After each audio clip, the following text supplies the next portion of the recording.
Snow drifted in small, deliberate spirals, each flake softening the city like a secret. Victoria Sterling sat on the park bench as if she had always belonged to it, poised, immaculate, the crisp collar of her coat a geometric counterpoint to the errant curl of hair at her temple. Her phone lay face up on her knee, a constellation of unread messages and meeting alerts. From where she sat, she could see the glass facades of Sterling Media catching the dull winter light, offices busy inside, voices on calls she was not making in that moment. She had the corner office, the invited bylines, the awards lined up at home. She had every measure of success she had been taught to pursue. What she did not have, what had been quietly missing, like a note you stop hearing in a familiar song, was someone to tell it to. A small hand touched the edge of the bench. Victoria looked down. A girl, no older than 5, stood clutching a patched teddy bear whose fur had faded to a soft, trusting brown. Snow speckled the bear's ear. The child's cheeks were the color of a flushed apple, and her mittened fingers tapped the teddy's stitched nose as if to check it was still there. "Are you lonely?" a girl asked. The question seemed to arrive with the wind. Simple, plain, uninvited. Victoria's mouth tightened. She smiled because the right social response ought to be a smile, but the grin felt brittle in its own mouth. "Sometimes," she answered, the single word exposing more than she intended. The little girl's dark eyes narrowed, examining. "Can I be your mama for a day?" Victoria's laugh was instinctive and too loud in the quiet. The child's face did not wrinkle into the expected apology for being forward. Instead, she produced a solemnity far beyond her years and nodded as if this were the most sensible arrangement in the world. "Stay with this," a small voice in Victoria's head said, and then, aloud, she found herself asking, what would that look like? The girl named Sophie inclined her head, as if she had already drawn up the schedule. "We can have pancakes and go to the big museum with the dinosaurs. And we'll give Mr. Bear whipped cream. He likes whipped cream. Papa says Mr. Bear keeps me safe." There was a straightforwardness to Sophie's care that slipped past defenses. Victoria had practiced kindness and mentorship in boardrooms, had spoken from podiums about empathy and leadership. She had never been asked, in so few words, to simply be tender. If this were a story told only in headlines, it might end the scene there. The lonely CEO softened by a child's plea. But life demanded other steps, practical, mundane, human. Victoria looked toward the river path and saw a man 2 benches down. He was the tired kind of attentive, shoulders rounded, not from bad posture, but from days that had required him to carry more than his frame was built for. He looked up as Victoria's eyes found him. The girl beside her craned to wave and called, "Papa!" His name, when Victoria learned it, when he offered it, a little later across the snow-dusted bench, was James Wilson. He had work on his breath and a folder damp with sleet in his lap, evidence of shifts and overtime and a commute that never seemed to end on time. When she asked if she could have this strange, urgent, audacious permission, James folded his hands and looked at Sophie as if he were checking her pulse. "You don't know me," Victoria said. "You could be nice," Sophie offered. James blinked, then laughed for the first time that morning. There was a softness to him that made the laugh sound like an apology and a relief at once. He was skeptical, and rightfully so. His children's safety was not a thing to be negotiated casually. He told Victoria so plainly. He needed to know who she was, what she meant, and why she would want to spend a day with a little girl who had learned how to navigate grief in 3 languages she didn't yet understand. Victoria listened, and she answered with what she had: a steady voice, a willingness to be practical, and the promise to be accountable. She wrote down her number. She gave him her assistant's contact and offered to call any references he wanted. James accepted neither promises nor platitudes. He asked for verification. He asked who she knew. He asked how she planned to keep Sophie safe while Jo, his sister, a nurse, checked in later that afternoon. He asked Victoria to meet for coffee and to stay in clear view of the park until he felt sure. There was a moment, as business transactions and personal ones elbowed for space, that Victoria felt the familiar itch of negotiation, resumed the role that had formed her bones. Instead, she found herself answering as if reading from a different script. She called her assistant, delegated the afternoon's pinch meetings to the COO, and asked the executive team to reschedule non-urgent calls. She stamped a small stack of handwritten notes across her palm, like a pledge. This was not abandonment, it was rearrangement. They agreed on a trial, one Saturday. James would remain in contact by phone, would give Sophie the choice at each point, and he would not be far. Victoria would bring extra mittens, a sweater, and a careful, earnest openness. In the time it took to exchange contact information and for the snow to thicken, a new possibility had been sketched on the face of the city. Keep watching to see how one day altered a life. On Saturday morning, snow still clung to the city's bones, but the light had warmed. Victoria arrived with a tote that contained sensible shoes, a simple sweater, and the kind of calm intention she knew how to carry into a negotiating room but had never practiced in a kitchen. Sophie met her at the door with a breathless report. Mr. Bear had slept poorly and required immediate attention. Without pretense, Sophie introduced Victoria to her home, a small apartment that smelled faintly of orange peel and laundry detergent, walls adorned with crayon drawings of a woman with a sun above her head and a house with a garden. The day began with pancakes eaten from mismatched plates. Sophie showed Victoria how to press chocolate chips into the batter and how to fold sliced bananas until they fit just so. When a strip of syrup dripped onto Victoria's thumb, Sophie laughed and dabbed it with a napkin, as if offering service at a five-star restaurant. "Do you have a birthday cake?" Sophie asked between syrup squeezes. "Not this morning," Victoria said, "but we could make one." And so they did small things. They built a perfect, if lopsided, pancake stack and ate it on the kitchen floor with Mr. Bear between them. They went to the Children's Museum, where a mechanical dinosaur's eye blinked at Sophie in a theatrically timed way that made her shriek with delight. In the museum, Victoria learned to duck under rope displays and to get swept up in a chorus of children's squeals. She found herself kneeling beside Sophie to peer into a model of a city, the way her fingers curved around toy buildings with a kind of concentration she had reserved for quarterly reports. At lunch, they went to a narrow cafe, where the barista knew the exact amount of marshmallow that would sit placid atop a cup of hot chocolate. Sophie insisted on whipped cream for Mr. Bear. When the foam smeared across the teddy's nose, Sophie giggled and wiped it away with the hem of her sleeve. Victoria watched this tiny ritual and felt something open, the recognition that ritual does not have to be formal to be significant. The way Sophie braided her teddy's little scarf, 3 clumsy, earnest loops, suggested to Victoria that care could be improvisational and still true. "That's my mama's scarf," Sophie said suddenly, around a mouthful of cocoa. "She made it, and she used to braid my hair like that. Papa says she's in the sky." Victoria swallowed. The mention landed like a stone in a pond, and the surface of the day rippled out. Sophie's grief was a soft, persistent presence. It had a shape and an address. She named it without theatrics. She kept the funeral photographs in a drawer, she watered a plant because it made her mother happy, and she asked certain questions that made any adult feel as if they had been summoned to stand honest. "What was she like?" Victoria asked carefully. Sophie thought, as if rolling the question between 2 small palms. "She smiled like the sun," she said.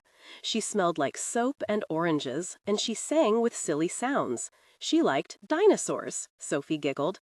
"She liked to put whipped cream on Mr. Bear and pretend he was a king." The day flowed in small, unremarkable windows that, when placed together, became a mosaic. They went to a bakery where Sophie insisted on the cinnamon rolls because they reminded her of her mother's kitchen.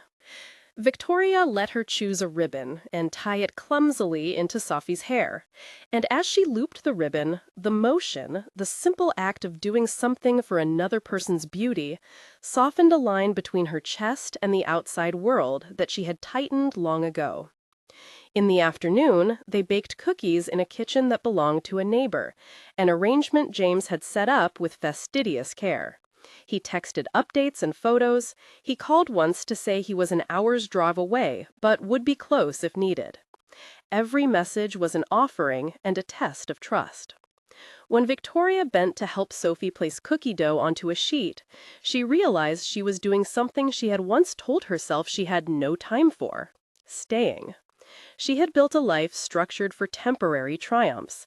Now she bent to an ordinary domestic kindness and found the stakes were not smaller, only different. There was tenderness everywhere in that day, not because the world had changed its rules, but because the way Victoria listened had shifted.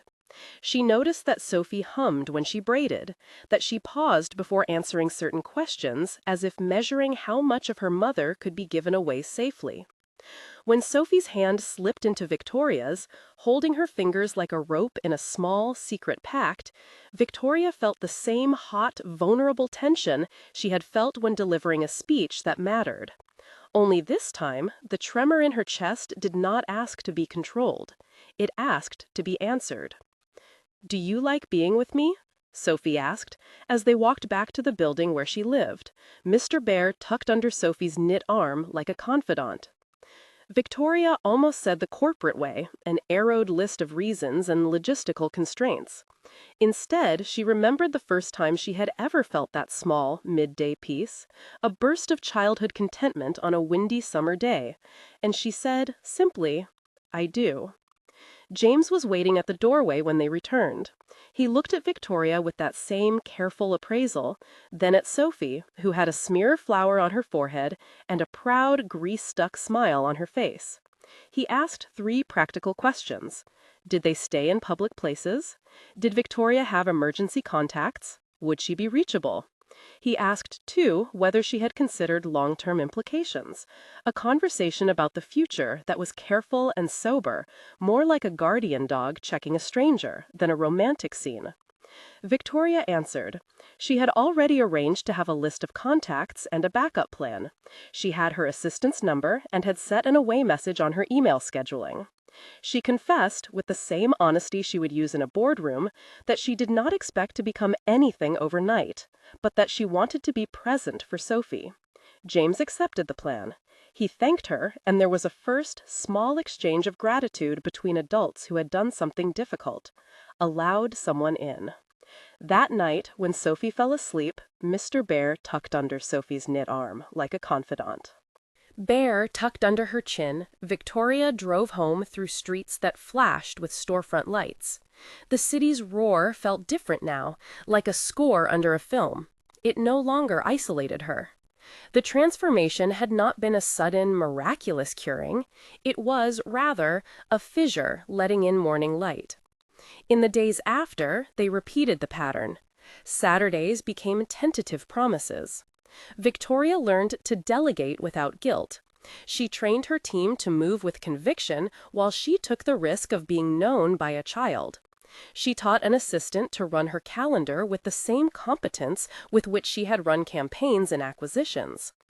The middle months were a montage of small, accumulating permissions. There were sleepy mornings when Victoria read picture books out loud in a voice she did not know she had.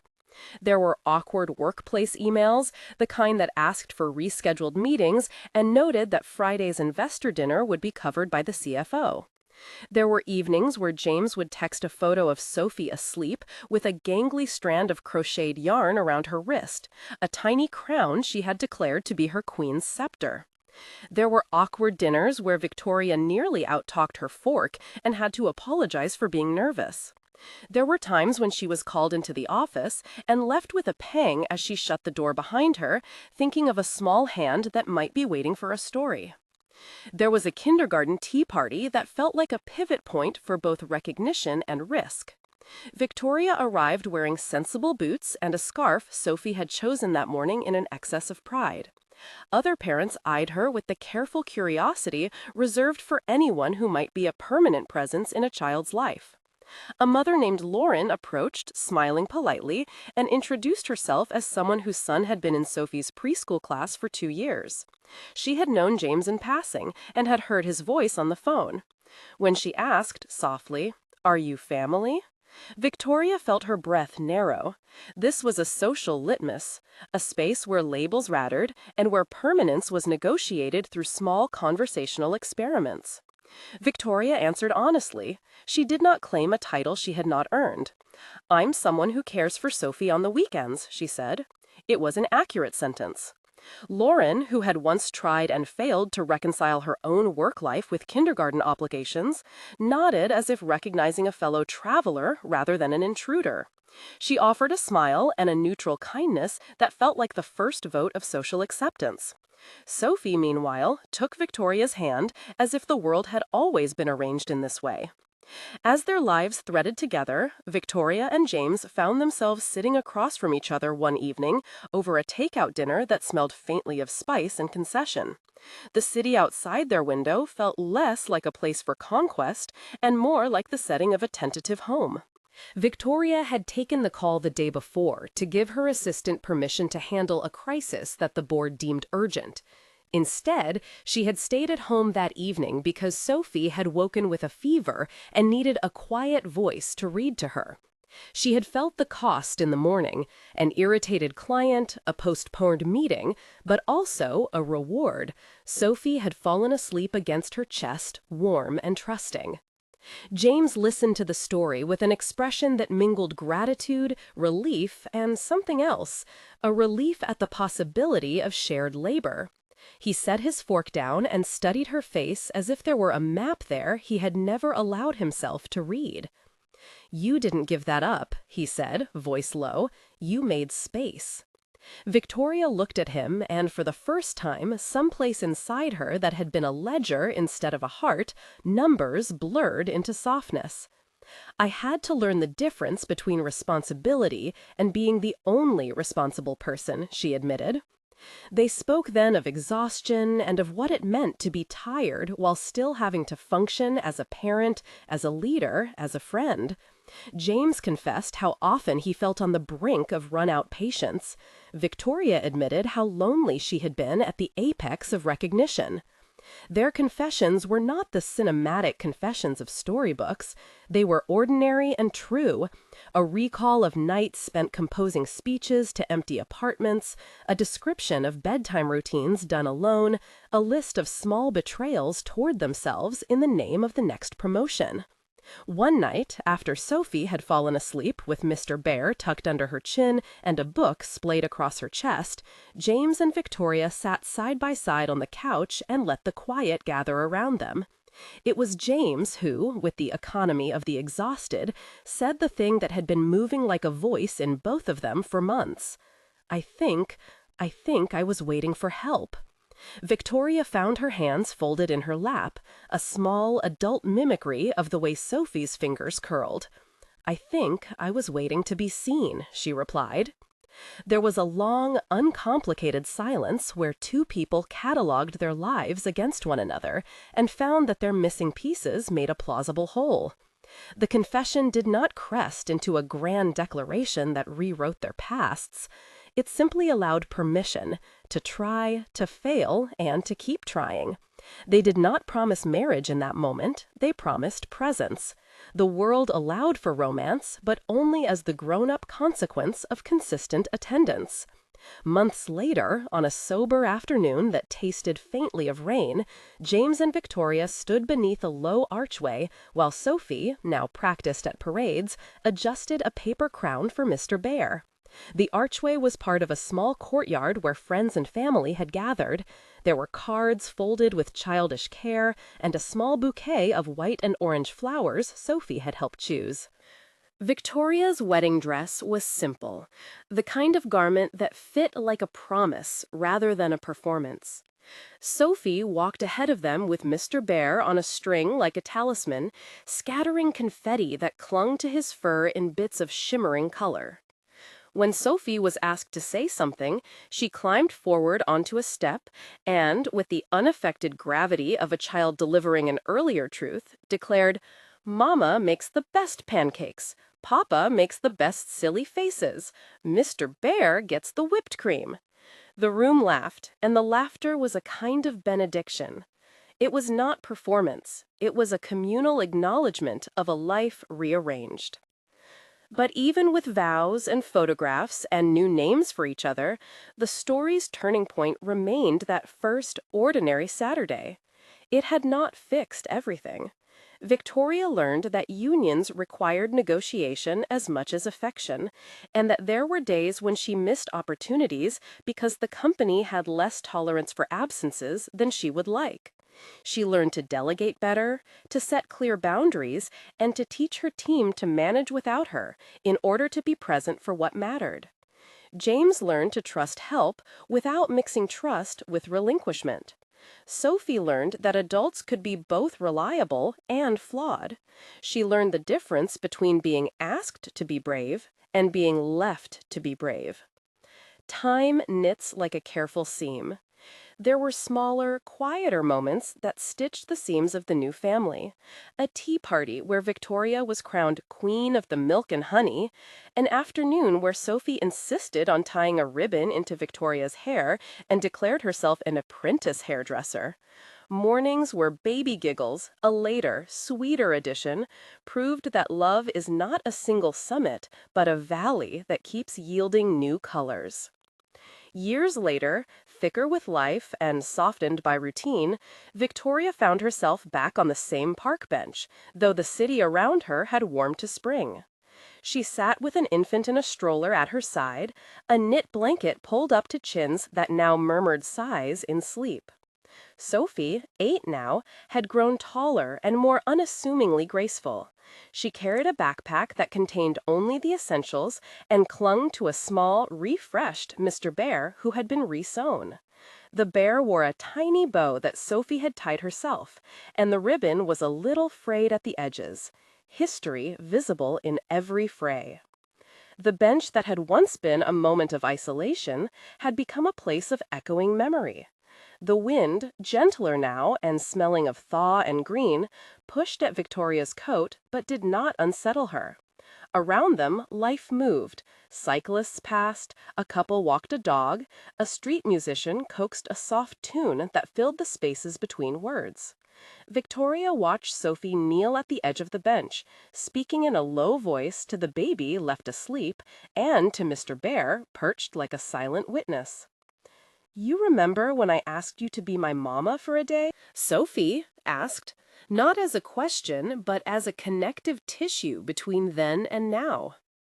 Victoria smiled, and the memory of that day, the pancakes, the whipped cream, the museum dinosaur, unspooled like a warm ribbon. "I do," she said. "I always will." The infant sighed, a small, contented sound, and Victoria felt the steady thrum of belonging that had not been there before that winter. It had begun, truly, in one day. That day had cracked open something in her that allowed light to fall in where it had not. But the glow that warmed the bench now had been attended. Watered by weekends and apologies and late-night assembly of toys, repaired in small ways when missteps happened, deepened by the ordinary, unromantic stuff of living together. She reached out and smoothed Sophie's hair, feeling the texture she had braided years ago. Sophie leaned into the gesture, as if it were not unusual at all to be comforted in that way. Nearby, James returned from the cafe with 2 steaming cups, and he set one down gently on the bench beside Victoria, his hand slipping for a second into hers, fingers finding the familiar map of life they had made together. Mr. Bear looked on with his slightly askew button eye. He had witnessed a quiet revolution, from the time he first sat on Victoria's knee on a snowy afternoon to the afternoon he now surveyed a small, doubled family sprawled comfortably like a painting come to life. Life had not been simplified by that day, it had only been rerouted through something truer. Victoria thought of the city that had once been a stage for her alone. She thought of a younger self who equated success with singular, measurable achievement. She thought of the space that had opened when someone smaller than her asked for what she could give. Sometimes, she realized, the most decisive moments are not the grand declarations, but the small, steady choices to show up.